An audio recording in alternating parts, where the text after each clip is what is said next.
My name is Seb Stott, you're watching Pink Bike, and this is the Polygon Mount Bromo.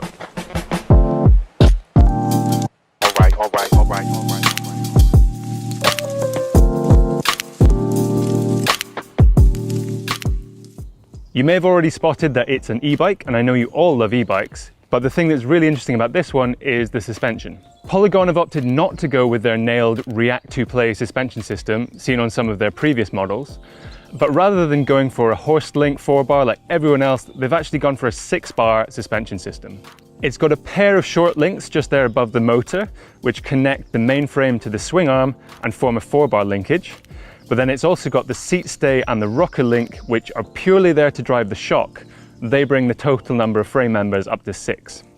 Although it looks different, the idea is somewhat similar to the Specialized Enduro or the Canyon Sender, for example, in that there's a 4-bar linkage which purely dictates the axle path and therefore the anti-squat and anti-rise that go along with that.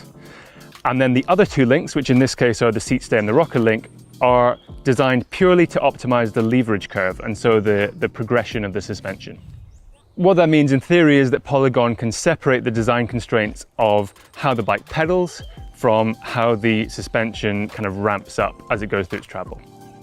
Those 2 short links give it an instant center, sometimes called the virtual pivot point, which sits somewhere inside the motor housing.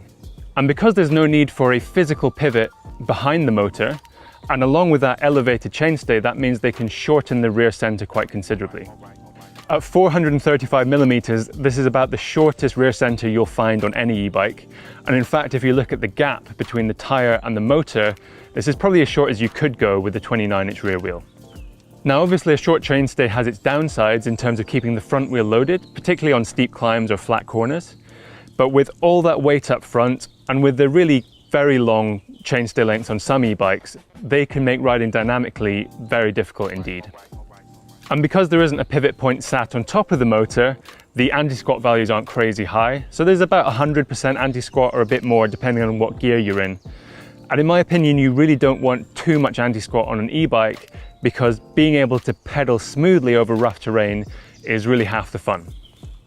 It's 29-inch only, front and rear, in all 4 frame sizes, and there's 160 mm of travel at either end.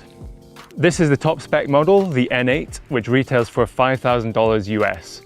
For that, you get a Performance Elite Fox Flotex 2 shock, you get a Fox 38 with the grip damper, and you get pretty much a full XT drivetrain and brakes, just with a Dior cassette. You also get Shimano XT hubs, which is something you just don't see very much nowadays.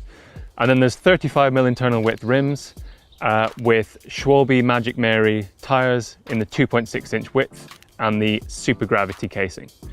That's a big thumbs up for me. I think too many e-bikes come with lightweight tires that just aren't tough enough for the job. And I think the extra cushioning you get from a 2.6 over the 2.35-inch version, I really like that, whether on an e-bike or not. It uses the Shimano EP8 motor with a 504 watt-hour internal battery, so you won't get quite as much range as many of the latest e-bikes, many of which have a 630 watt-hour battery or more. Don't think that smaller battery makes it lightweight though, because this XL weighs 25 kilos exactly on my scales. That's 55.1 pounds. It's a full alloy frame with pretty sturdy wheels and tires, so I don't think that weight is overly surprising. It's in the same sort of ballpark as other e-bikes in this category.